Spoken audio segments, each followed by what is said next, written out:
মান সাতারা মুসলিমান সাতারাহুল্লাহু ইয়াউমাল কিয়ামাহ, মান নাফাসা কুরবাতান মিন কুরাবিদ দুনিয়া নাফাসাহুল্লাহ কুরবাতাম মিন কুরাবিল আখিরাহ।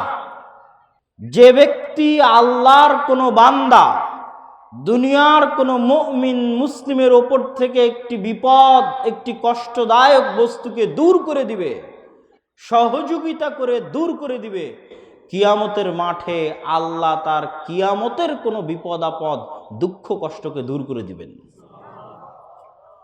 মা কানাল আব্দু ফি আউনি আখিহি, মানুষ যতক্ষণ কোনো বান্দার সহযোগিতায় থাকবে, আল্লাহ ততক্ষণ ওই বান্দার সহযোগিতায় থাকবে।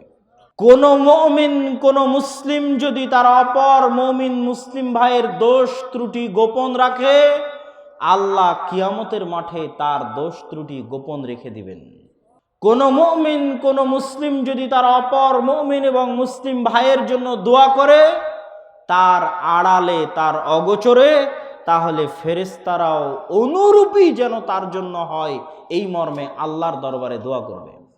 কোন মুমিন, কোন মুসলিম যদি তার অপর অসুস্থ ভাইকে দেখতে যায়, ফেরত না আসা পর্যন্ত ফেরেশতারা আল্লাহর দরবারে তার জন্য দোয়া করতে থাকবে, তার ক্ষমা প্রার্থনার জন্য দোয়া করতে থাকবে। রাসূল সাল্লাল্লাহু আলাইহি ওয়াসাল্লাম বলেন, এক মুসলিমের উপর আর এক মুসলিমের হক আছে, হক, অধিকার। সেই অধিকারগুলোর মধ্যে অন্যতম অধিকার হচ্ছে সালাম আদান প্রদান করা। তোমরা ততক্ষণ পর্যন্ত জান্নাতে প্রবেশ করতে পারবে না হাত্তা তুমিনু, যতক্ষণ না তোমরা ঈমান আনয়ন করো, আর তোমরা ততক্ষণ পর্যন্ত ঈমান আনয়ন করতে পারবে না হাত্তা তাহাব্বু, যতক্ষণ না তোমরা পরস্পরকে ভালোবাসো।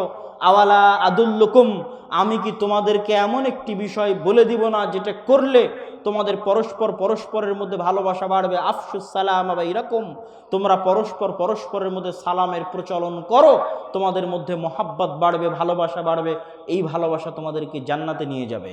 লা ইউমিনু আহাদুকুম হাত্তা ইউহিব্বা লিআখিহি মা ইউহিব্বু লিনাফসিহি, ততক্ষণ পর্যন্ত কোনো মুমিন হতে পারবে না যতক্ষণ না সে তার ভাইয়ের জন্য ওইটাই পছন্দ করে যেটা তার নিজের জন্য পছন্দ করে। আল মুসলিমু মান সালিমাল মুসলিম মিন লিসানিহি ওয়া ইয়াদিহি, ওই ব্যক্তি ততক্ষণ পর্যন্ত মুসলমান নিজেকে দাবি করতে পারবে না যতক্ষণ না তার হাত থেকে, তার জিহ্বা থেকে তার অপর মুসলিম ভাই নিরাপদে না থাকে। ইসলাম শব্দের শাব্দিক অর্থ হচ্ছে সিলম, নিরাপদ, নিরাপত্তা।